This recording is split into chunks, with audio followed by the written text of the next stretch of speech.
Hello guys, this is your Krupa Sindhu and welcome back to our channel United Student Movement। दोस्त, हमेशा हमेशा अपनी फ़कीर जिंदा रख, हमेशा अपनी ज़मीर जिंदा रख, अपनी कबीर जिंदा रख, हमेशा अपनी ज़मीर जिंदा रख, अपनी कबीर जिंदा रख। जितना भी दोस्ती चाहे अमीर मिले, लेकिन दिल ही दिल में वो फ़कीर जिंदा रख, लेकिन दिल ही दिल में वो फ़कीर जिंदा रख।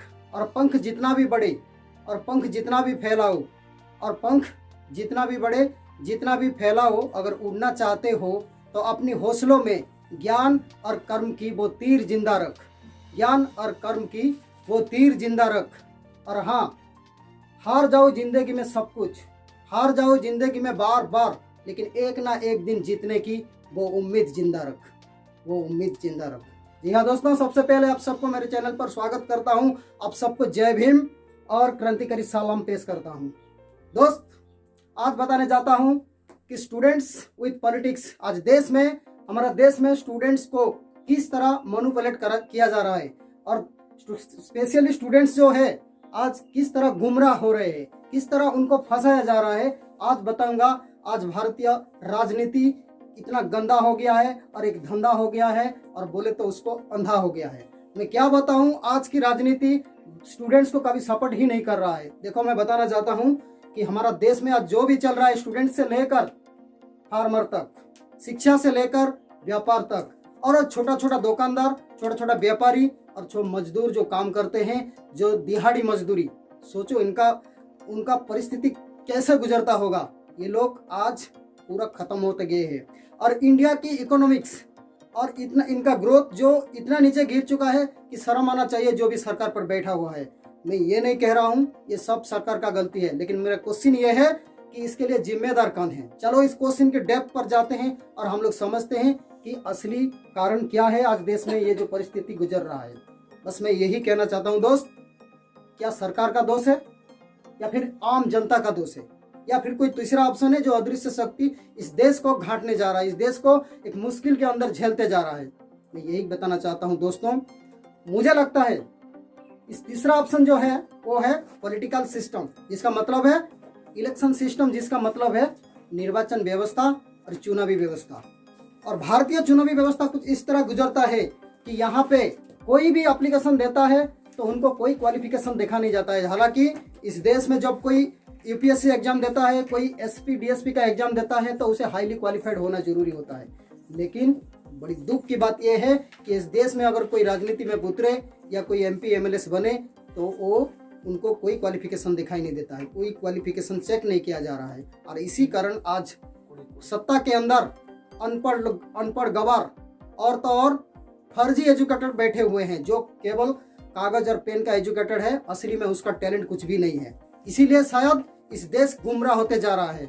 और मजे की बात यह है, मैं ये बताना चाहता हूँ, इस देश, हम जो समाज में जीते हैं, हम एक ऐसी समाज में जीते हैं, यहाँ पत्थर के सामने लगते हैं 56 के भोग और तड़पते रह जाते हैं गरीब नंगे प्यासे लोग। बहुत ही दिक्कत बात है। इसको अगर हम गौर से देखें तो इस देश में स्टूडेंट्स जो है उसको पीछे किया जा रहा है। जानते हो क्यों? क्योंकि पढ़ा लिखा लोग अगर सत्ता पे आएंगे तो ये जो अंगूठा छाप लोग बैठे हुए हैं ना, जो अपना चिल्ला कर चीख कर लोग को दबाते हैं, उन लोग को मुश्किल हो जाएगा। मैं यही रिक्वेस्ट करूंगा दोस्त, जितने भी सारे स्टूडेंट्स हो, आप लोग पॉलिटिक्स में उतरो। आप लोग को ये समझ में नहीं आता है कि पॉलिटिक्स का मतलब क्या है। जानते हो दोस्त, पॉलिटिक्स का मतलब ये नहीं है, पॉलिटिक्स का मतलब कतई नहीं है कि जाकर किसी चमचे के पार्टी के चमचा बनकर खुद चमचा बनो। ये नहीं है पॉलिटिक्स का मतलब किसी गरीब को तोड़ मरोड़ के अपनी जेब भरो। ये पॉलिटिक्स नहीं है। पॉलिटिक्स का मतलब ये है, हजारों विद्यार्थी रोड पर तड़प रहे हैं, उनके शिक्षा व्यवस्था के लिए जाकर सड़कों पर आंदोलन करो।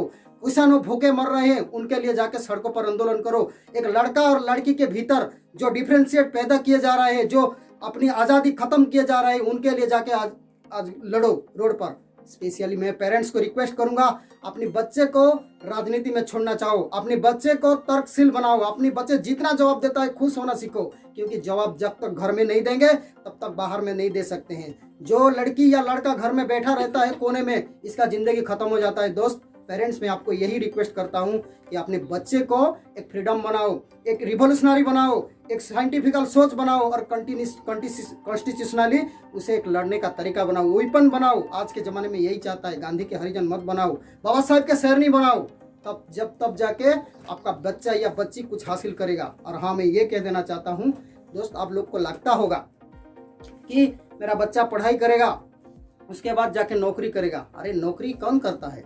नौकरी को कोई कंट्रोल करता होता है। सबसे बड़ा नौकरी का नाम लेता हूँ आपके सामने, वो है यूपीएससी एग्जाम देने के बाद आप आईपीएस बनोगे या आईएएस बनोगे। लेकिन इसको कौन कंट्रोल करता है? वही पॉलिटिशियन कंट्रोल करता है। जानते हो कौन पॉलिटिशियन? जो पॉलिटिशियन तो कहलाता है लेकिन उसको पॉलिटिक्स का मतलब मालूम नहीं होता है। जानते हो क्यों? क्योंकि पॉलिटिकल साइंस पढ़ा नहीं होता है। और क्यों पढ़ा नहीं होता है? क्योंकि वो यूनिवर्सिटी गया नहीं होता है या स्कूल कॉलेज गया नहीं होता है। लेकिन जो आदमी पॉलिटिक्स करता है वो कभी स्कूल गया ही नहीं, उससे क्या पता होगा कि देश का इकोनॉमिक व्यवस्था क्या है, साइंटिफिकल व्यवस्था क्या है, कॉन्स्टिट्यूशनल व्यवस्था क्या है, कैसे पता होगा? गलती तो हमारा है, हम ऐसे लोग को चुनकर भेजते हैं और हमारा पास भी दूसरा कोई ऑप्शन नहीं होता है, क्योंकि हमारा सामने दो ही मूर्ख लोग दो ऑप्शन पर रहते हैं। हमको मजबूरी में किसी को ना किसी को चुनना पड़ता है और यही व्यवस्था आज हम देश को डुबाते जा रहा है। और हाँ, ये बताने जाऊंगा स्टूडेंट को क्या होता है। स्टूडेंट जब भी राजनीति करने निकले तो उसे लोग बोलते हैं बाहर से कि स्टूडेंट को राजनीति नहीं करना चाहिए। और तो और ये बताया जाता है कि स्टूडेंट्स अगर ज़्यादा जवाब देने से, ज़्यादा सवाल जवाब करने से उसको बोला जाता है राष्ट्रद्रोह, देशद्रोह, कितने सारे नाम दिया जाता है। लोग की बात छोड़ो ना यार, अपनी बाप माँ को देखो। अपनी ही माँ बाप हमको क्या करते हैं, स्टूडेंट्स को बंद कमरे में रखने की कोशिश करते हैं और राजनीति में उतरने का नाम ही नहीं लेते और उतरने को कभी सपोर्ट नहीं करते। वो लोग चाहते हैं कि कोई नौकरी करे। नौकरी तो किसी के राजनीति के अंडर में आता है ना। क्यों ना हम लोग राजनेता बने, क्यों हमारे पॉलिटिशियन ना करे, क्यों बिजनेस ना करे? कि खाली नौकरी ही नहीं है इस देश में बहुत सारा ऑप्शन है। तो स्टूडेंट्स जब तक हाईली क्वालिफाइड जो पीएचडी करते हैं, ग्रेजुएट करते हैं, ये सब अगर राजनीति व्यवस्था में नहीं उतरेंगे तब तक ये देश सुधरेगा नहीं। जब तक ये देश सुधरेगा नहीं तब तक हम लोग खत्म होते जाएंगे। इसलिए मेरा रिक्वेस्ट यही है आप सबको, पेरेंट्स को स्पेशली, जो भी बच्चे पढ़ रहे हैं उनके बाप माँ को मैं रिक्वेस्ट करता हूँ, अपनी बच्चे को तर्कशील बनाओ, उनको बोलना सिखाओ, लड़ना सिखाओ और राजनीति में जाना सिखाओ। सपोर्ट करो राजनीति में जाने के लिए। आगे जाके इस देश, जब तक स्टूडेंट्स लोग राजनीति में बैठेंगे तब तक हमारा देश सुधर जाएगा, नहीं तो बिल्कुल नहीं सुधरेगा। और स्टूडेंट्स आज नहीं जा रहे हैं, इसका कारण क्या हो रहा है पता है? इस देश में अनपढ़ गवार लोग, फर्जी एजुकेटेड लोग आके बैठ गए हैं। और इसका उदाहरण भी बता दूं आपको, चाय वाला प्रधानमंत्री, झाड़ू वाला स्वास्थ्य मंत्री, तब एक तड़ीपार आदमी गृह मंत्री और 12वीं पास देश के शिक्षा मंत्री। शर्म आना चाहिए इस देश के जितने भी अधिकारों को। मेरे तरफ से मैं यही पूछना चाहता हूँ, एक तड़ीपार व्यक्ति कैसे गृह मंत्री हो सकता है और एक 12वीं पास वो कैसे एजुकेशन मिनिस्ट्री में बैठ सकता है? वो एजुकेशन का मतलब ही उसे मालूम नहीं होगा। और पढ़े लिखे ग्रेजुएट लोग व्हाट्सएप चला रहे हैं। क्या हो रहा है दोस्त?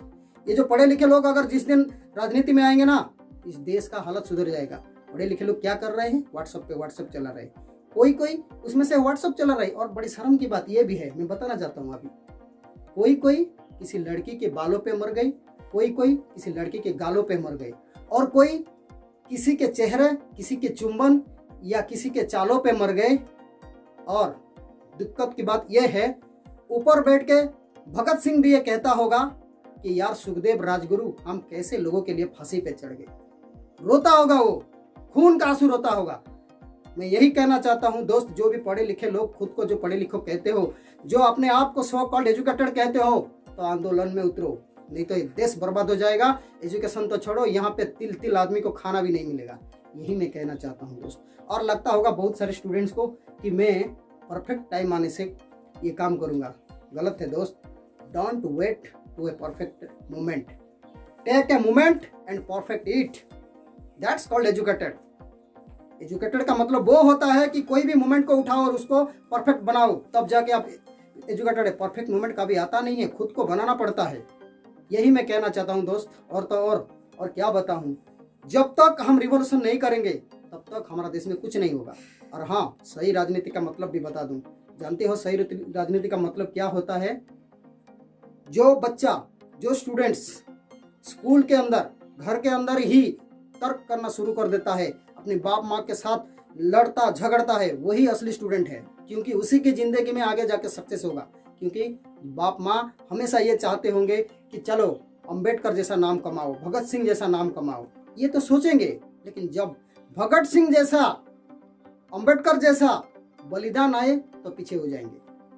बच्चे को कभी नहीं कहेंगे कि भगत सिंह जैसा बलिदान दो, बच्चे को कभी नहीं कहेंगे कि अंबेडकर जैसा बलिदान दो, लेकिन कहेंगे अंबेडकर जैसा नाम कमाओ। वाह, कितना घटिया सोच है आप लोगों का।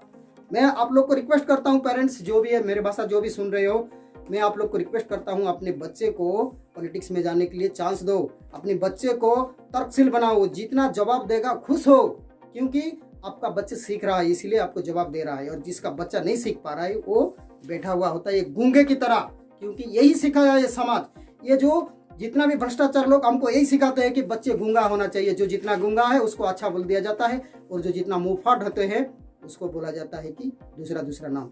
लेकिन मैं सैल्यूट करता हूं उन बच्चों को जो अपने अपने माँ बाप के साथ हमेशा लड़ते झगड़ते रहते हैं और उनको जवाब देते हैं। मैं खुश हूं कि मेरा बेटी अगर मुझे जवाब देगा, मुझे बताएगा कि मैं गलत कर रहा हूं क्या, तो अगर मुझे पहचान पाएगा कि नहीं तुमको ये मत करो डैड, मैं रेस्पेक्ट करूंगा अपनी बेटी को। क्यों? क्योंकि उसको बोलना चाहिए, उसका अधिकार है, उसका नॉलेज है ये। अगर वो पढ़ाई लिखाई करता है तो इसको दिमाग में आना चाहिए। अगर जो बच्चे भी पढ़ाई लिखाई करता है यही होना चाहिए। मैं ज़्यादा नहीं बोलूँगा। आज मेरा सेशन ये था कि दोस्तों, हम लोग जिस राह पे गुजर रहे हैं उस राह अभी बहुत मुश्किलें हो गया है, उसको सुधारना ही है। तो हमको ही सुधारना पड़ेगा, स्टूडेंट्स को सुधारना पड़ेगा। इसीलिए हम जो भी सीखते हैं उसको प्रैक्टिकल में उतर के देखो हम लोग कर पाते हैं या नहीं कर पाते हैं। और जो सरकार बैठा हुआ है उसका कुछ गलती नहीं है, गलती तो हमारा है। जानते हो कैसे?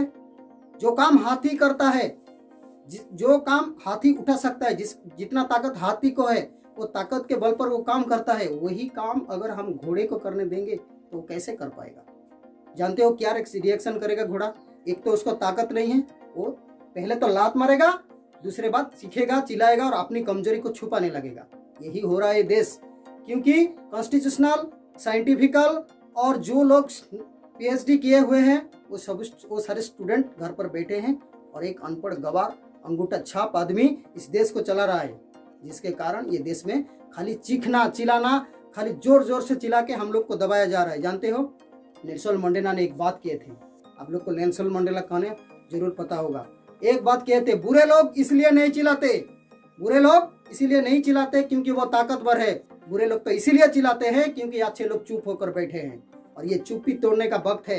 अपनी मुट्ठी को तानो और खुद को सीना तान कर आगे बढ़ो कि ये देश हमारा है, ये देश हमारा है और हम उस देश के हैं। यही विचार रखो। चाहे आपको जिस तस्वीर से एनर्जी मिलता है, चाहे कार्ल मार्क्स हो, भगत सिंह हो या फिर बाबा साहेब अम्बेडकर हो, इसका तस्वीर का ऊर्जा लेकर वो क्या काम किए थे वही काम करो। उसको घसना, उसका रट्टा मारना, उसको पढ़ के मुझे ज़्यादा नॉलेज है ये सब सोचना छोड़ दो दोस्त। सिर्फ उनका काम क्या है वही काम करो। थैंक यू दोस्त, मैं ज़्यादा नहीं कहूँगा। आज के सेशन यहीं पे ख़त्म करने जा रहा हूँ। और एक ही बात जाते जाते आपको बताऊँगा कि एक उदाहरण दूंगा आपको। इस देश में है ना, हम एक ऐसी समाज में रहते हैं जहाँ पे आप पिज्ज़ा ऑर्डर करो तो 30 मिनट्स में आ जाता है। अगर 30 मिनट से ज़्यादा 1 मिनट भी लेट हो गया उसे पैसा रिटर्न कर देते हैं क्योंकि वो पिज्ज़ा वाला है। और जब आप कोई पुलिस को बुलाओ, किस जगह पर अगर झगड़ा हुआ है, रेप हुआ है, मर्डर हुआ है, तो पुलिस को बुलाओ, वो 2 घंटे के बाद आएगा, तब भी उसको कोई सवाल जवाब नहीं किया जाता है क्योंकि हम लोग गूंगे बन चुके हैं। क्योंकि महात्मा गांधी का 3 जो बंदर थे इस देश हो गया है। जानते हो कैसे? 3 बंदर क्या था मैं किसी को नहीं देखूंगा, मतलब अंधा, और कानून अंधा हो गया इस देश में। और बहरा, एक बंदर था बहरा, कान बंद किया है। बहरा का मतलब कौन हो गया है? सरकार। जितना भी आवाज करो वो सुनता ही नहीं है, सरकार बन गया है बहरा। और गूंगा, गूंगा कौन बन गए? हम सब बन गए गूंगा। हम कुछ कहना ही नहीं चाहते। हम लोग क्यों कहें? इसके डर से हम लोग पीछे हटते हैं। यही हमारा गलती है। इस देश में जो भी हो रहा है खाली सरकार का गलती नहीं है, हमारा ही गलती है, क्योंकि हम लोग एक अच्छे वोटर नहीं बन पाए। क्योंकि एक अच्छे वोटर ही एक अच्छे लीडर पैदा करेगा, एक अच्छे लीडर ही इस समाज में अच्छा राजनीति देगा। नहीं तो राजनीति हमेशा गंदा होगा और धंधा होगा और अंधा होगा। जय भीम, टेक केयर। और दोस्त, अगर आपको मेरे चैनल के जितने भी स्पीचेस अच्छा लग रहा है तो आप प्लीज़ सब्सक्राइब कीजिए और सपोर्ट कीजिए। और मैं आशा करूँगा आप लोग खुश में रहिए। Be happy, be healthy, take care, bye bye.